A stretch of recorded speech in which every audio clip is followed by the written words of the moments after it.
Taking the stage, actually not taking the stage, but loitering backstage. And now taking the stage is Robert Benedict, followed by guitarist William Moran, robot Michael Borja, and of course, percussionist Stephen Norton. And I, remain announcer Richard Spate, have also now taken the stage to fulfill the next of our contractual obligations, which I assume is to introduce the next guest, about whom we are very excited. Very excited. We are brimming with excitement. Brimming with excitement. And all I have to do to get this whole thing going is say two words. Shall I say them? Please. Shall I? You shall. Shall I? Shall. Yes. Misha Collins. He's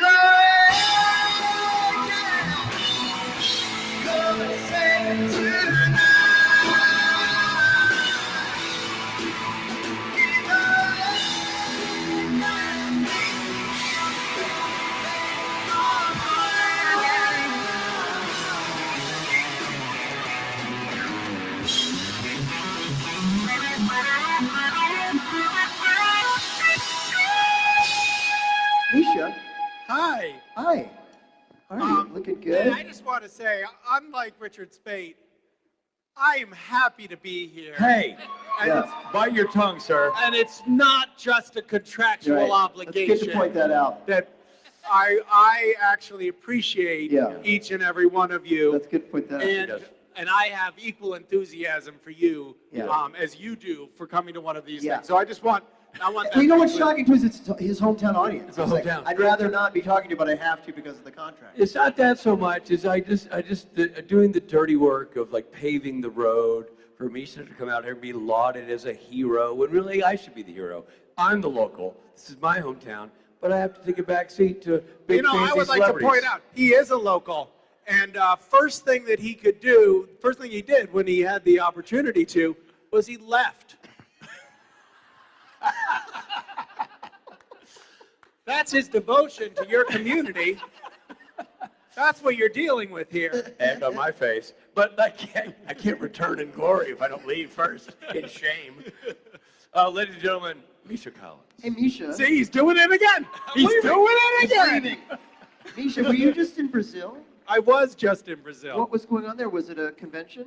It was a convention. I think somebody at the last minute realized like it was a security problem that they shouldn't go, and so they called and they were like, "Hey, Misha, can you come last minute?" And I was like, "Oh, sure. I don't value my security." And so I went, and holy shit! Yeah, intense. Like the Brazilian fans are intense. You people are intense, but it's a different kind of intense. Like they're screaming and throwing clothing and Whoa. and like knocking over the security barricades, and I conveyed this to my girlfriend on the phone. I was like, "Oh, honey, I'm really famous in Brazil," and she was like, "That's like one of those things that people say when they like they're really not famous." Right. And I was like, "Yeah, well, but I actually am famous, and so I can say it. And it's funny." And she was like, "Yeah, but I want to remind you about that video I made." And I was like, "Oh, motherfucker," because this past summer was my birthday, and so she put together this like video of like got like all my friends and relatives to like say a little something about me, and also to edit in interstitial video. She just went around with her iPhone and just recorded like asking people if they knew who Misha Collins was. And she has like 50 little clips of her just walking up to strangers being like, "Hey, quick question for you. Do you know who the actor Misha Collins is?" And everybody says no. And her intention in making this was like to culminate the whole thing with somebody being like, "Yes, I know who." Like it was like she couldn't find anyone. That's hilarious. I never saw the finished product. Yeah, well, it's depressing. It's accurate. Nevertheless, Rob and Ruth made a little clip for that video, which was we very did. sweet. Yes, and Yeah. the baby too. I think. Yeah. And Margaret was actually sort of the star of the video. Yeah, her first words were, "You're my father, Misha." Well, you're famous in my heart and to all these fine people, and you're a lovely person, and I'll leave you to it. Okay, bye. You left a lot of germs on that microphone. Note to self, do not lick microphone. Hi, everyone. How's it going? Good. Great. I just got back from Brazil, which was a fun little impromptu jaunt. I went with my dad, who remarkably, with 2 days' notice, was like, "Yeah, I'll go to Brazil." And he speaks a little bit of Portuguese, which meant that he just talked to everybody but me the whole time we were there, which is kind of cool. I just landed this morning. So if I seem a little bit out of it, you'll know why. Thank you. I'm glad I'm here too. My flight last night got delayed until 8 a.m. It was going to depart at 8 a.m. this morning. So I had a bit of a scramble yesterday figuring out how to get here. I was like, that's going to make me miss all the show. That's not a good idea. I guess I'm going to just ask you to ask me a question. What do you think about that? What do you think about that person at the front of the line? You want to do it? Yeah. All right. Yeah, sure. Take it away. Since you were just in Brazil, out of curiosity, if you had to pick like any ideal filming location for a show or a movie, where would you want to go? Ooh, probably Jensen's house. I think it would be cool to reveal all of the kind of weird, BDSM paraphernalia that he has in his house. It makes great set deck for What sort if of I tell him that at our photo op later? Yeah, absolutely. Do tell him that. That's a great idea. I can't wait to watch you get ejected from the show. Thank you. Yeah, thank you. Hi. What was your favorite episode that you acted in on Supernatural? My favorite episode Well, that really depends. I mean, from what angle are you talking about? My favorite episode that I acted in, from a viewer standpoint, like just watching it, I think was The French Mistake, because it was great. That was also my favorite from an actor's perspective, because I got to look at us making fun of ourselves, and it was pretty.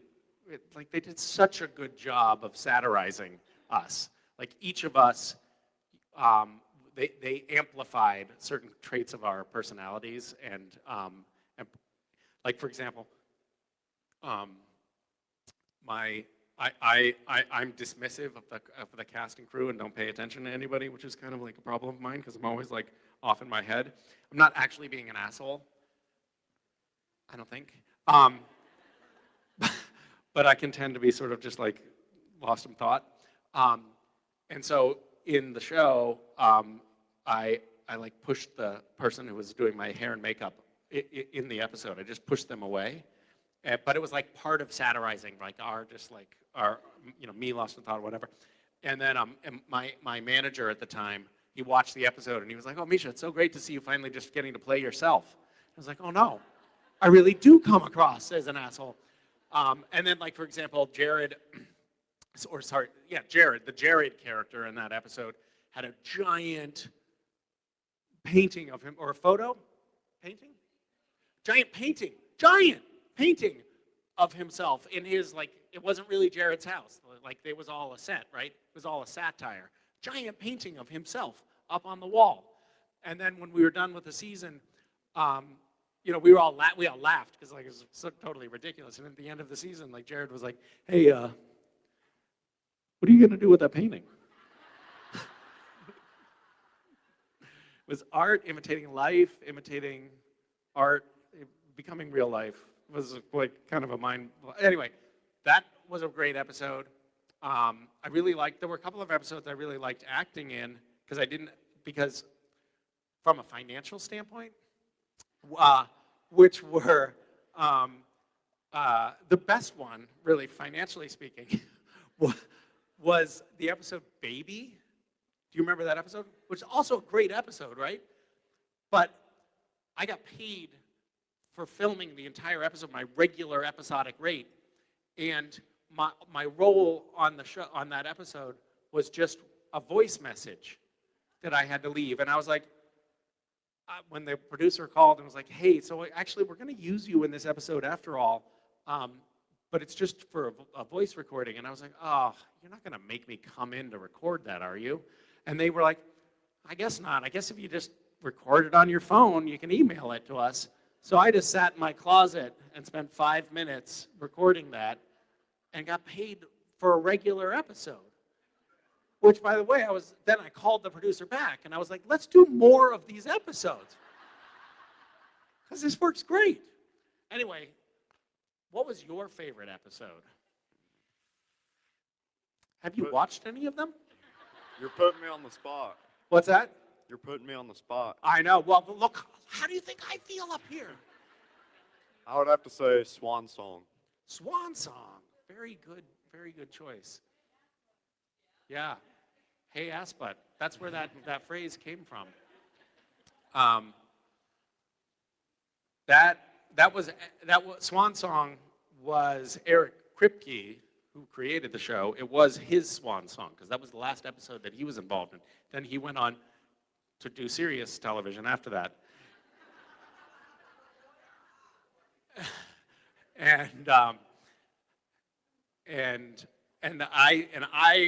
The thing I remember most about that episode was that I said, "Hey, Assbutt," which is like changed my life forever.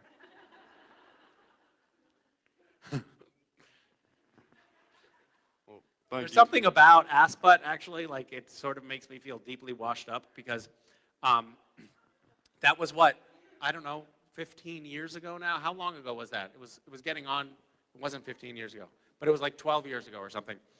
And now people always come up to me and they're like, "Hey, can you do me a favor? Will you say, 'Hey, Assbutt' in the cast voice?" And then I'm like, "Yeah. Hey, Assbutt." But it's like, you know, I mean, how would you feel if, like, when someone sees you, the first thing they think is ass butt? That's what I've been reduced to in a lot of people's eyes, you know? You brought up a very painful memory for me. Well, thank you. Thank you. Hi. Hi, what's the crack? I just wanted to ask, are you a nickname kind of person? Do you have nicknames for anyone in your life or vice versa? Do I have nicknames for anyone in my life? Oh, no. Oh, okay. Excellent question then. No. No, I call my son Bug, and I call my daughter May May. And I just had to, I have a friend, a very close friend who has a girlfriend who's Italian. And her name, we just had a conversation about nicknames for about an hour. Yesterday, as I was driving to the airport in Sao Paulo, we had a conversation. That's why I laughed when you asked the question. Because she's Italian, and she's Italian-Indian, I guess. And she has, her name is Vijaya, and she's coming to the States. And I was like, well, you know, she has to change her name. She can't be Vijaya here. And then he suggested, well, what about Vijay? And I thought, no, that's not going to work either. And so we spent a long time workshopping it, and it's tricky, you know, because you can't just like cut off the beginning. You can't just be veg, right? It's tricky.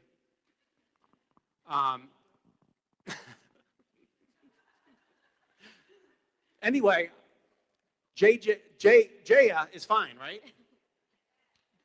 JJ, Jaya, you can't be JJ because people say, what's that short for? You say, it's Vajay, and then they'll be like, JJ, and then it falls apart right away. So yeah, probably Jaya. What do you think? Is that any other ideas, like what nickname? Because I could report back. I actually told my friend I'd work on it. Hold on.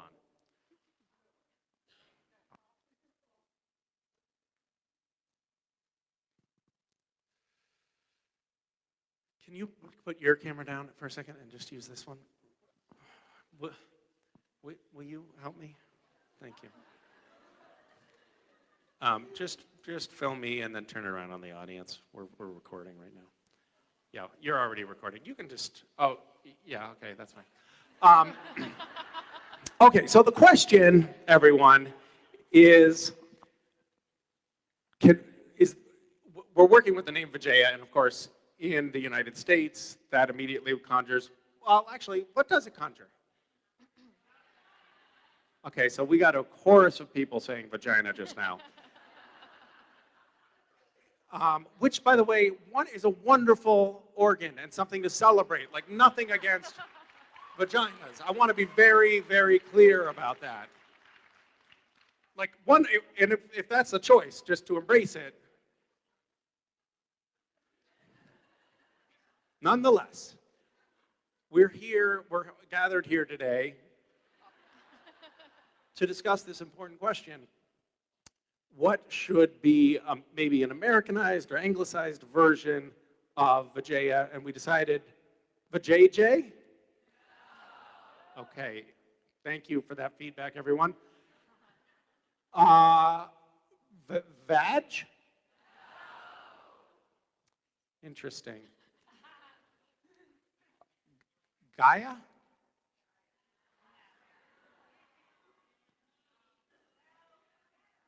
Jaya? Wow, that was a resounding and enthusiastic endorsement of the name Jaya. This is just a small sampling of about, I don't know, 6,500 people. I count crowd numbers like Trump does. Can I?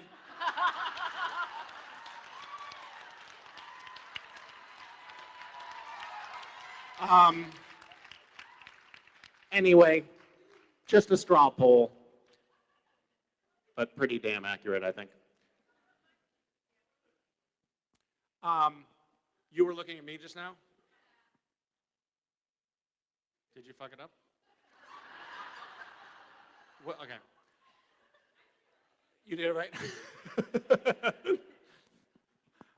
Oh my God, that's gonna be gold. Thank you, everybody. Anyway, thank you for broaching that question. That was super useful. Hi. Hi, Misha. On your trip to Brazil, there was a social media image of you eating a bug. So you're clearly a daring guy. What is the most adventurous thing you've ever done? Ever done? I can't tell you that, but working with Jared.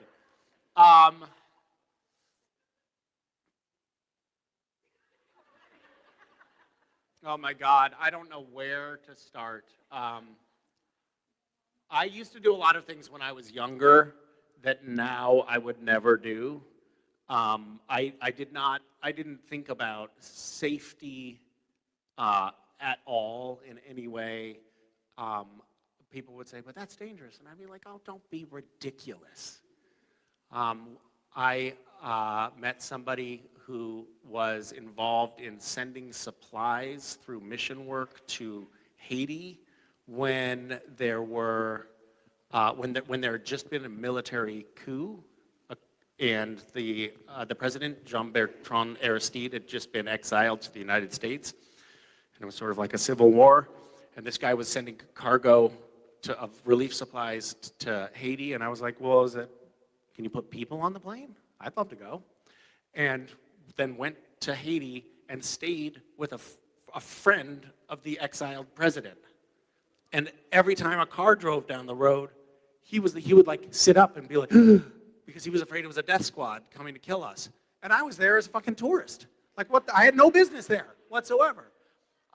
So I did things like that fairly often, and also like just harebrained things. Like I was in India when I was 21, and I was trying to make a documentary video. I decided it was going to be an interesting documentary. This never came to anything, but the documentary was going to be like about how different people around the world, different cultures around the world, treat the issue of abortion. And in India, they had a totally different attitude about it. It was like, an abortion is like getting a tooth pulled. Like they just don't think about it at all the way we think about it here. And so I wanted to film in this hospital and like talk to doctors. And I asked, it was a hospital that had like 3,000 people, 3,000 patients in it, this huge hospital. And they said, the only way we would let you in here is if you're a doctor. And I was like, well, I finished medical school. I'm not practicing yet, but I finished medical school. And they were like, really? And I was like, yeah. And then I forged this thing saying that I was a doctor, and then I went into the hospital to film, and then the other doctors who were totally overwhelmed, they're like, hey, you're a doctor, can you help here? And I was like, So I had to like dance around for about a week when I was like filming in this hospital, pretending like, I can't, I'm holding the camera right now, somebody else do those stitches. But it was pretty crazy. I've done a lot of things that are really dumb. I guess dumb and adventurous are kind of like close. And speaking of food, I did the show Road Food. When I was in Texas, I ate an eyeball. Yuck. No, not to my taste. Yeah, I'd rather eat the ants. For sure. Yeah. Thank you. Thanks. Hi. Hi, Misha. So one of my favorite episodes is when you play the empty, and I just love how it's like Cass talking to Cass. And I just kind of want to know what like the process was of filming that, like having to talk to yourself. Oh my God, it was so hard. It was so unbelievably difficult. They got this thing, I can't remember what it was called. It was like some special camera that we had never used on Supernatural before that could somehow like exactly, precisely track the movements and replicate them from shot to shot. So it was like this giant programmed robot that took up about like, I don't know, from here to the end of the stage, this massive mechanism that just like did this weird thing. The problem is nobody on the crew knew how to use it. And so they were trying to figure out how to program it, but they were like, oh shit, wait. Okay, so we did that movement there, and then this is gonna work because we, oh shoot. You know what? We have to do it again. We should do it again this time, but this time you're the empty, not cast. We got it wrong. So we were like switching back and forth, like from one take to the other, with me playing Cass in one take, and then the empty in the next take, and then Cass. And I was trying to remember who the hell I was and what the hell was going on. And it was on this big, like black, they made the whole stage this perfectly black floor, black walls, black ceiling, everything was perfect.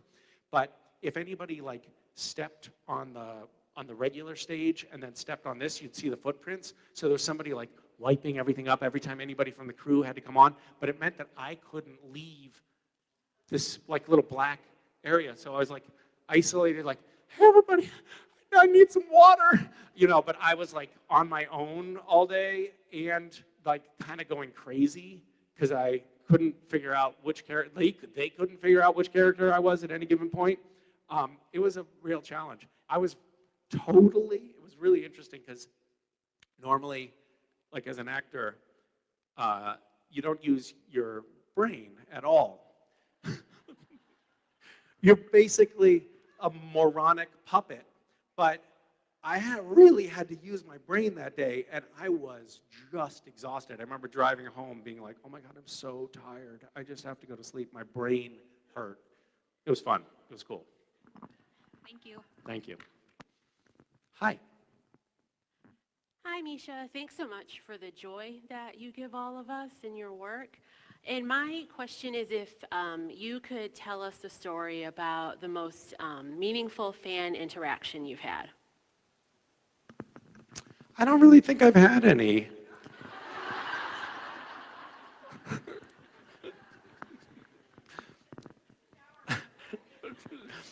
Yeah, thank you for that little nugget. Somebody in my photo op just now brought up a shower curtain with my face all over it.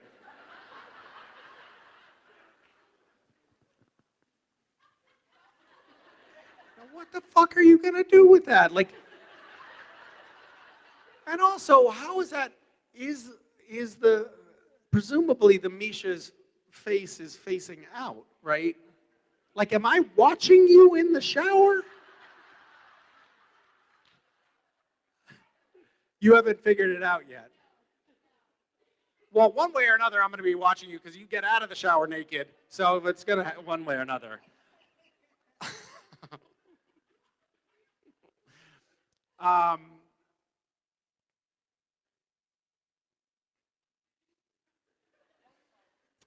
don't know. It's really hard to say. I don't think there is one most meaningful. I mean,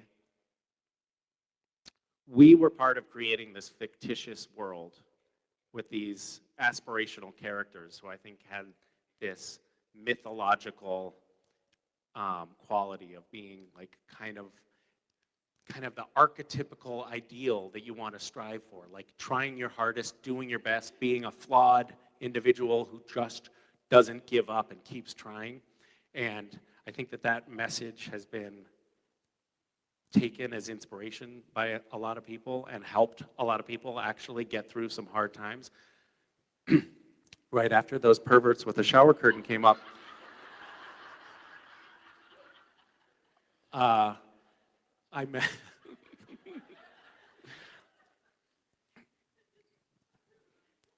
there were two of them, by the way. One who made the shower curtain and one for whom the shower curtain was made. Right. And each of you were like pointing to the other one, like, look, she made it. And she's like, well, it's hers. Like, it's not, I'm not the creep that's using it. But right after this, quite meaningful, by the way, fan interaction that I had, I met a young person who had been a Make-A-Wish kid and had survived and said, that's you? Hi. I don't want to put words in your mouth, but I'm doing it anyway. But you said that something about the show had carried you through what has to have been the darkest chapter of anyone's life. And I don't know, maybe I'm speculating about it, you know, being these characters who fight on in the face of incredibly impossible opposition, but that means a lot to us. You know, we don't, as actors who work in film and television, usually we just we record something and it's for the camera operators and the directors and the crew on stage, and then it goes out and it's broadcast on television, and we never get to find out how it lands. And it all feels a little bit disconnected and removed and maybe even clinical.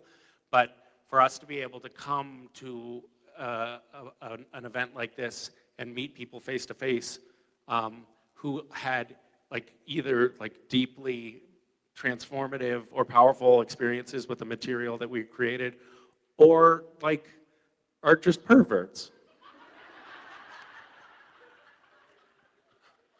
It's nice to get that feedback. You know? Thank you. Hi. Hi. What's a moment from this year that you were most proud of yourself? A moment from this year that I was most proud of myself? Oh, I mean, God, where do I start?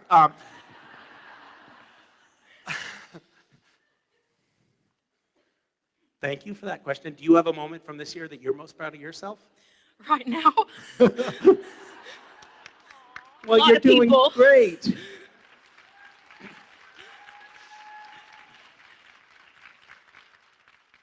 It can be very nerve-wracking to talk in front of a large group of people. And you've got this light on your face and a scary person yelling at you. You're doing great. Mazel tov. I don't know. I think I've had in a lot of ways a really wonderful year. It's been great in many respects, and I think a lot of that has been due to pushing myself to try new things or just trying new things. I've been trying new things, which has been really cool. Not just ants, but you know, even doing. I'm putting up this one-person show tonight, which is a work in progress and has been really an interesting process and exploration for me. But I have never done anything like that before, and it was like I'm trying something new for the first time the year that I turned 50, and that feels good. I'm glad to not be calcified quite yet, you know. Anyway, I guess that's one thing. Thank you. Yeah, thanks. Hello, my name is Ngazi. I'm from Georgia. Hi. Hi. My question is, you're very politically involved. So, do you have a guiding philosophy or principle for how you decide to marry your celebrity with your political activism, and how you decide when you respond to something versus don't? No, not really. It shifts over time. I think that I actually truthfully got into acting because because I had been a White House intern, and I thought I was going to go to law school and work my way up in the world of politics to have an impact on the world. And then I realized, oh, I see how this system works. This sucks. I know what I'll do. I'll go get famous, and then I'll use that to make a difference in the world, which just means that I'm totally fucking full of myself, that I thought that was a viable option. But then along the way, I kind of just lost track of that and just wanted to become an actor for the sake of becoming an actor. But once I got in Supernatural and was able to start I realized, there's all this creative energy in this community, and there's this real community that is really eager to participate in things. I started doing things with the fandom, and my feeling is I don't know, I have actor friends who say things like, well, yeah, I don't really like to get involved in, political stuff or whatever. I just like to stay out of it. And my feeling is, why have a platform if you're not going to use it to try to make the world better? And I happen, and I think that should be true of everyone. Doesn't mean everyone should have the same perspective or beliefs that I have, but I feel like it's all of our collective responsibility to go out in the world and try to make the place better, because otherwise, what are we about? I don't, like, in terms of guiding philosophy, my guiding philosophy is not just that I want to make things better for myself, it's that I want to figure out how to make things better in general. And that means being vocal about the things that I think will contribute to that. And that is also like a constantly shifting thing, like what is it that I think is going to make the world better? And also, you have to be conscious of the fact that if you preach too much, which sometimes I do, people start tuning out because it gets really fucking boring, you know? So you have to just be like a rounded human being in the process too. I don't know. I'm figuring it out, obviously. Wonderful. Thank you. Thank you. All right, so Hi. I have to get through this without tearing up. No, you don't. You can cry here. It's a safe space. Of course, I'm so starstruck. But God, see, I'm crying.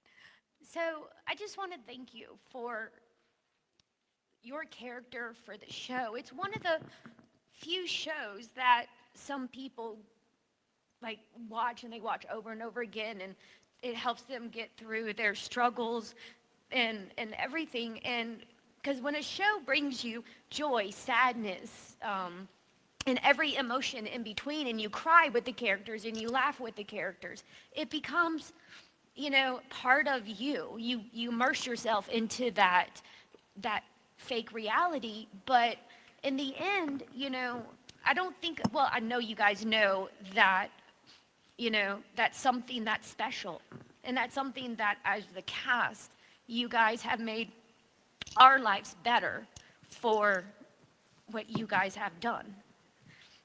So that's my first thing. So my actual question is, which version of Castiel did you like playing the least? The least? Oh my God, that's so great. So so often I get stuck with that question of the best. So this But one's the least. That's no fun. Yeah, the least. Well, I think there were two Castiels that I had particular trouble with. One was Crazy Cass, and one was Nazi Cass.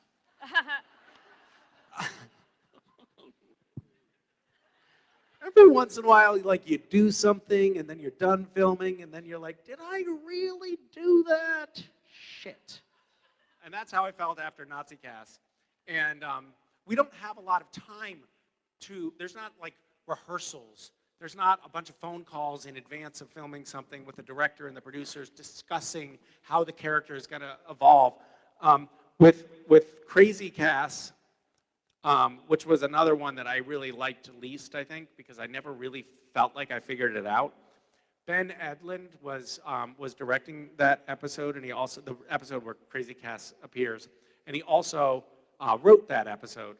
And so I came in with sort of like an idea of what I was going to do, but I wasn't really sure about it. And before we did our first take, Ben said, why don't you make him like just completely emotionless, just like a zombie, just like take Castiel and then drain out all of his energy and fire, which he doesn't have any to start with. And so we did the first take, and I was like, oh, okay, all right, I'll try that. I guess I'll throw out, you know, what the idea I had. And we did the first take, and it was horrible. You could tell the whole crew was like, their souls were being crushed by my performance. And Ben said, okay, Misha, let's do another take, but this time, make him just like totally off the walls, manic. And then I tried that again without the crew knowing that there had been a conversation here. So now the crew thinks, oh no, like I don't know if Misha's okay. Like something's wrong with the guy. And then he was like, I don't know if. Then Ben, after that take, he was like, Ben had this way of directing. He'd sort of like go like this, like just walk in a circle, and you got the sense like you want to know that your director's like got you, right? You got the sense that he was like, oh fuck, this is going terrible. his inner monologue was, oh my God, how did he become an actor? So after that second take, he said, I don't know, just do something else. But we had to get on with the filming, and so what we ended up with the Crazy Cast was me being like, that's essentially the quality that was captured in Crazy Cast, I felt like. So I had a hard time with that one. Yeah, thanks. Good. I also didn't really love being Castiel, who was under the spell of famine, because I had to, on my hands and knees, eat several pounds of vegan fake ground beef out of a dog dish without using my hands. And that is basically like, if you want to sum up sadness, that's it. Awesome. Thank you Thanks. so much. Hi, Misha. Hello. I'm on behalf of my friend to ask a question because she's super shy here. So, yeah, so we've noticed that Kat has been wearing the same outfit the whole time. So we was wondering what you wish to like choose for Kat to like try on if you had a chance. Yeah. Oh, that's a really wonderful question. Boy, that's something that we really could have explored in the show more. Like we could have had some reason why Cass has to go into a disguise and like put him in, I don't know, like a circus leotard or something. Right? Why didn't we do that? I almost want to tell Eric, look, we have to go back into production. I have this idea. We have to figure out how to put Cass in a different costume. That will be the driving impetus behind the reboot of Supernatural. It's like, Warner Brothers will make an announcement. We realize we made a terrible mistake, and to rectify it, we are rebooting Supernatural. And Castiel will heretofore be in a leotard. We had, so my costume, I just walked into the wardrobe department on a couple of days before my first day of filming, and they said, well, it says in the script, that Castiel is in a rumpled suit with a trench coat, looking like a tax accountant. I can't remember the exact words. A la Constantine. So it's like basically copy Constantine's costume. And so they found some stuff that looked kind of like Constantine's costume, and I went in and I tried it on, and I was like, yeah, whatever, it's fine. And it turns out like everything was actually like 3 sizes too big, but I was like, doesn't matter, it's a guest star spot. I'll be on to the next thing in no time. And then like a year and a half later, I came back in and I said, guys, I'm sorry, like I'm still wearing this fucking thing and it doesn't fit at all. And then I showed them that I had been tucking the shirt, like doubling it over in the back and tucking it in because it was just like way too big. And they're like, motherfucker, why didn't you tell us? And I was like, I don't know, I didn't want to make a thing, but it's like, it doesn't fit. So then after a little while, I was like, I called, after I don't know how many seasons, I called the producers and I was like, guys, can we just put me in something? This is so frumpy and ridiculous. Like, everybody else gets new stuff all the time. Can't you just write some excuse that I have a new costume? They're like, yeah, we'll do that. And so the next season, I went back in to the wardrobe before we started, and they did another fitting, and I was like, it's all the same. It's just a slightly different trench coat and a slightly different tie. And they're like, yeah, this is what they have a play on the whole thing. And so I tried it on, and I was like, okay, I don't know where this is going. And then Cass shows up in a new trench coat and a new tie with no explanation at all. And that's just how we did things on the show. Thanks. Thank you. Hi. Hi. So I just want to say thank you for doing these because this is something that me and my friends do every year. Well, this is our 3rd year. It's our get away from the kids and husband kind of thing, girl trip, and we love it. And It's like a Girls Gone Wild weekend. It really is. It's where we can act like a fool and no one's judging us. Well, if you are, oh well.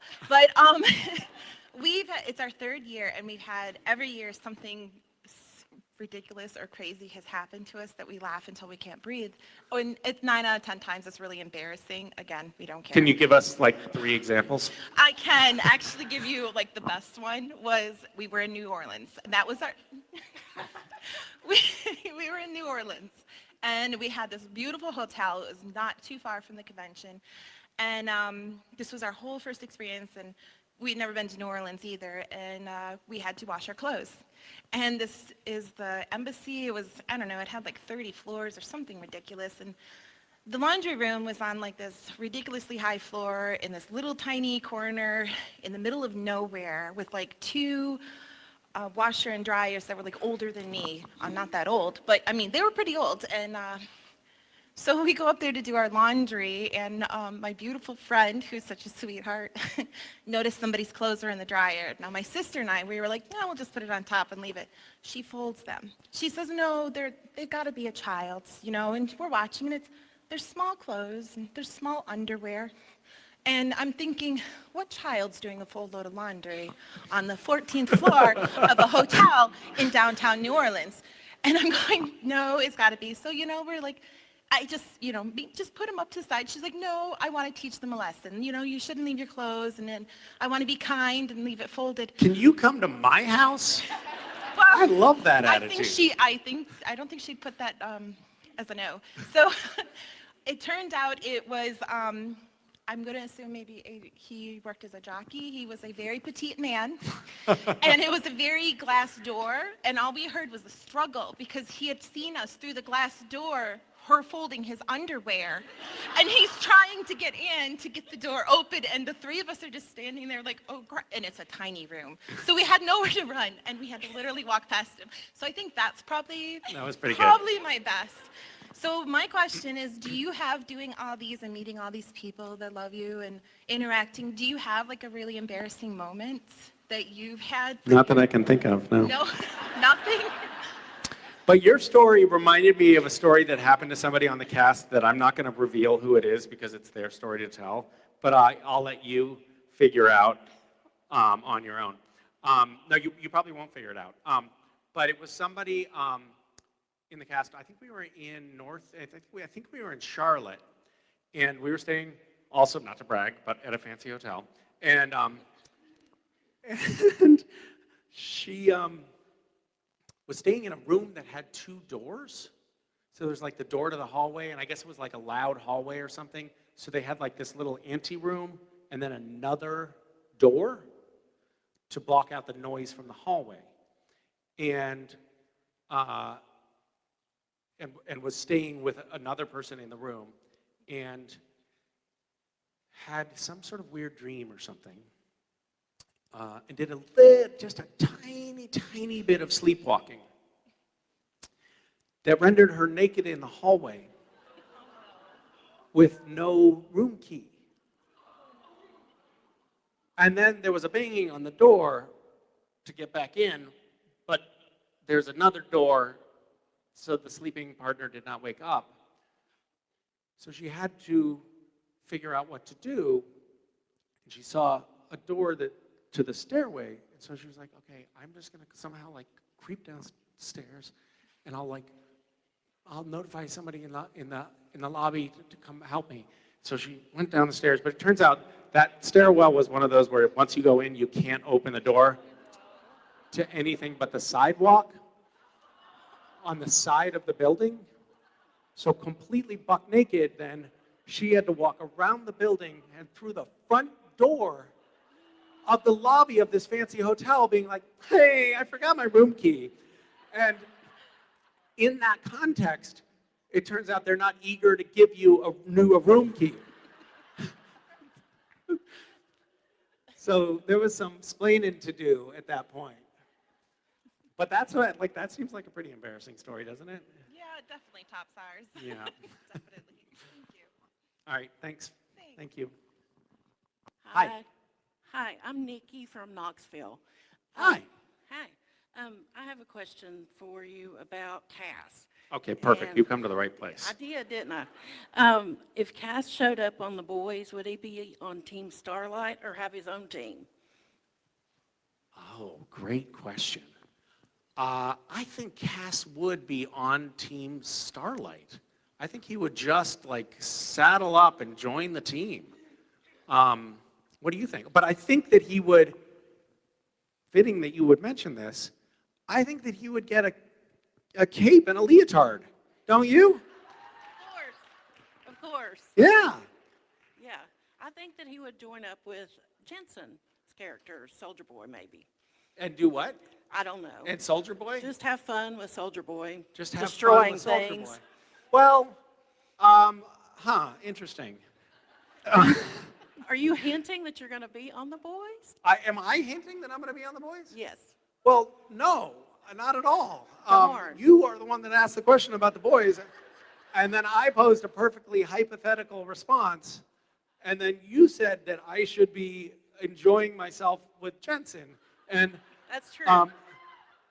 and I think that that's problematic because Castiel is like a good guy, and as far as I can tell, like Soldier Boy is mostly a bad guy, right? Yes. So then you're sort of saying that Castiel is a character the dark with side. no actual like Moral moral compass. compass, right? Yes.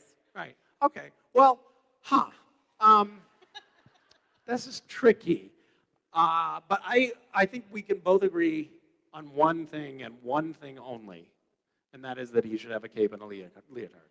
Okay, great. Let's just leave it at that. All right. Let's Thank find you. common ground here. Okay, thank you. Hi, Misha. Hi. If you could relive your own Groundhog Day, and then I could do what? If you could go through your own Groundhog Day, and after it's over, there's no consequences, what would you do? Like, what would you do in your Groundhog Day? Or if you have a day you want to repeat, what would you want to repeat?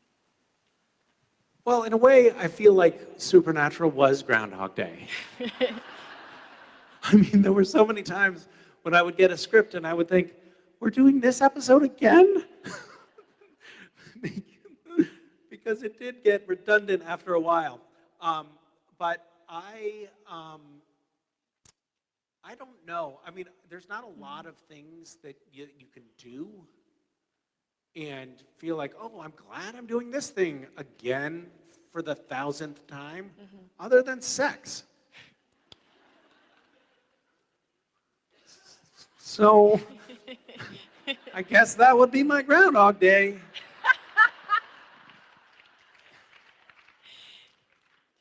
Thanks. How about you?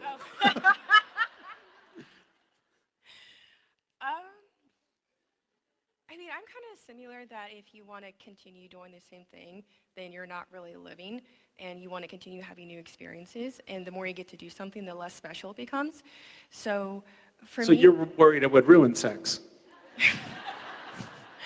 I knew that was coming. Oh, wait, sorry.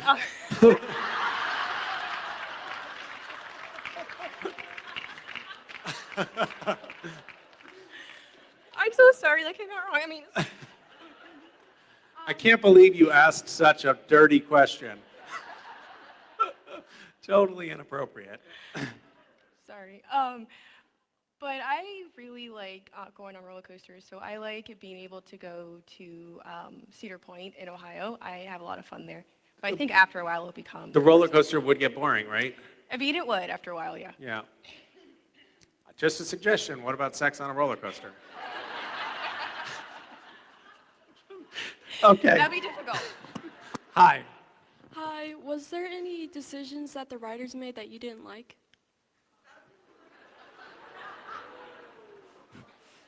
Where to start? Yes. Yes, there were.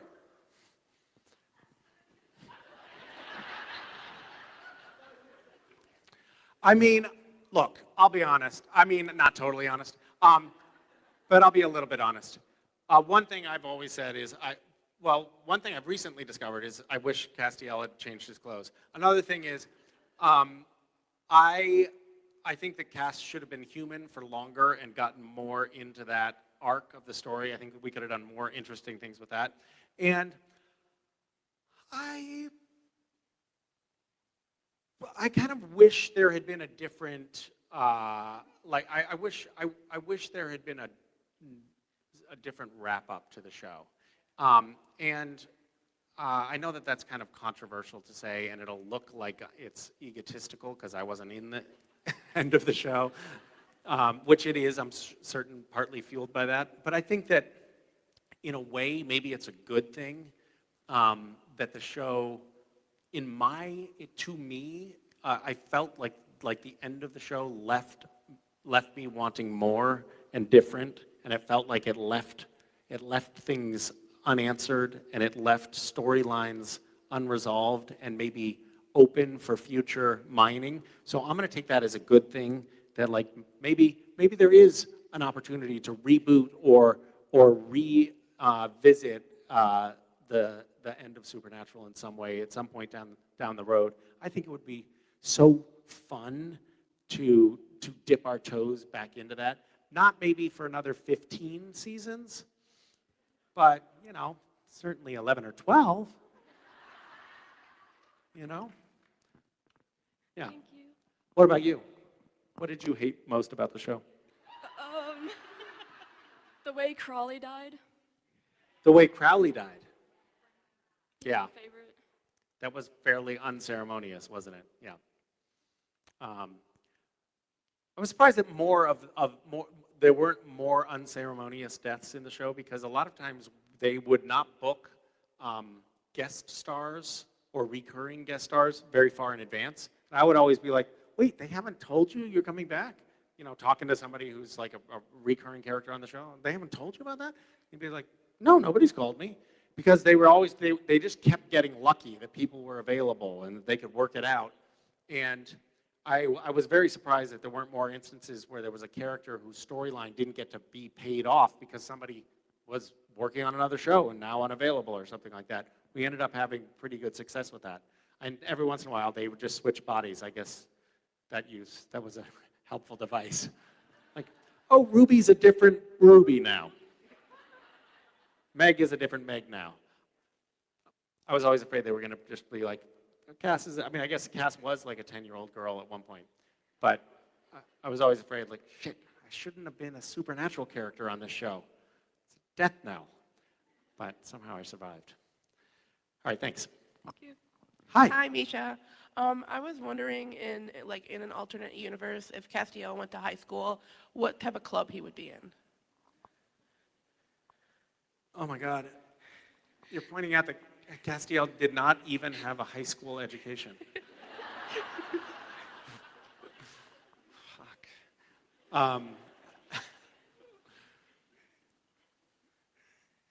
Bible club?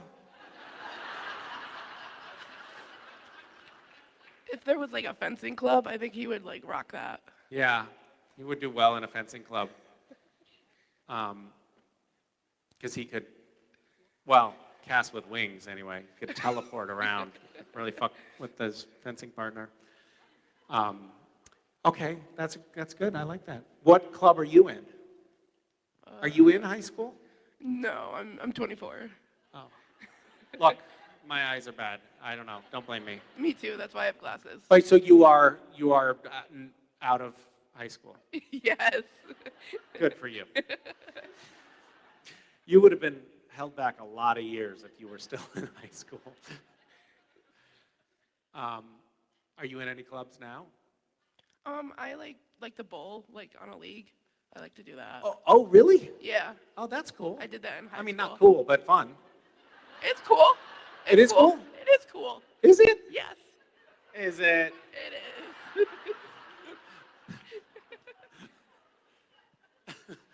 I'm on a bowling league. Fuck, badass, man. That is badass. That's really fucking cool. I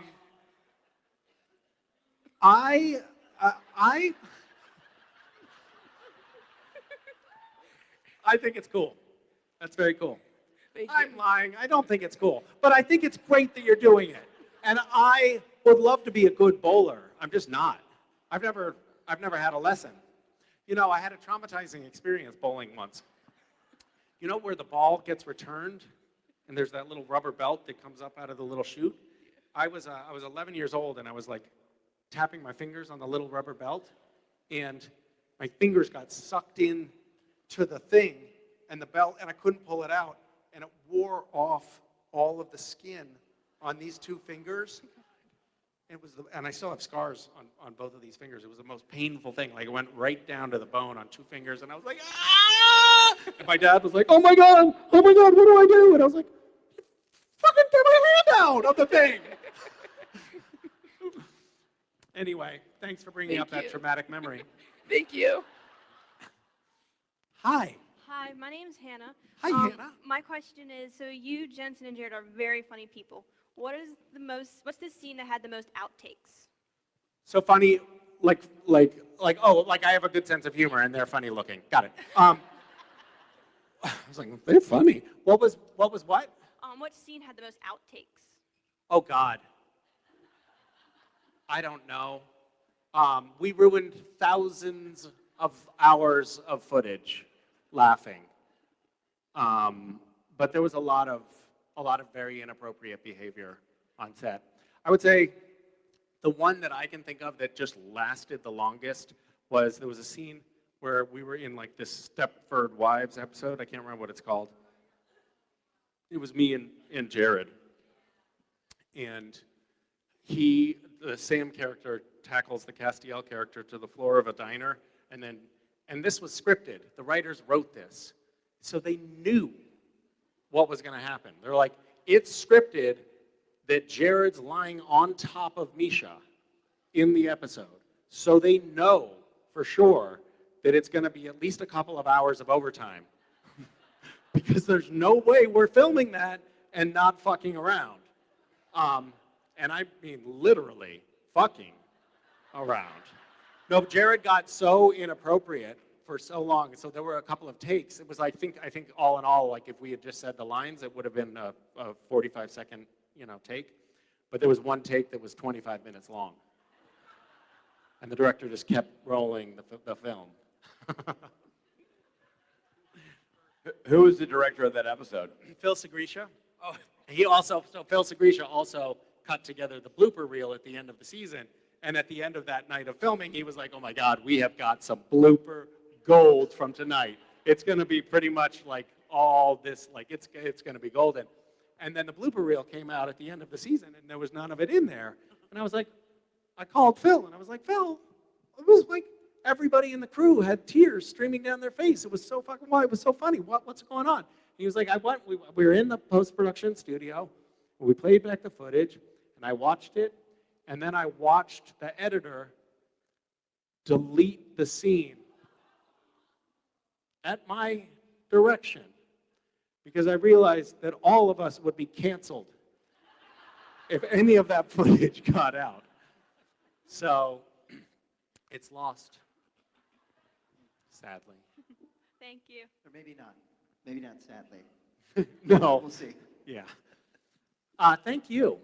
Thank you for that probing question. Hi, guys. It's so nice to see you again. I know that you're here under duress, but... No, I came on my own volition. They said, Rich, you don't have to do this. I said, no, I volunteer, because I'm from the volunteer state, and I want to be there to be sure that Misha has a great exit to a fantastic panel. This one's on me.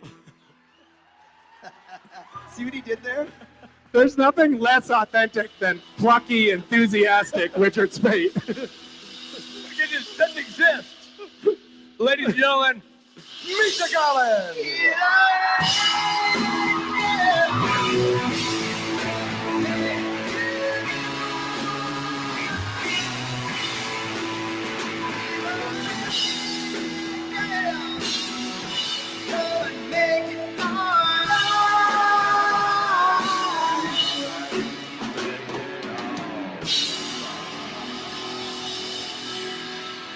Rabbit,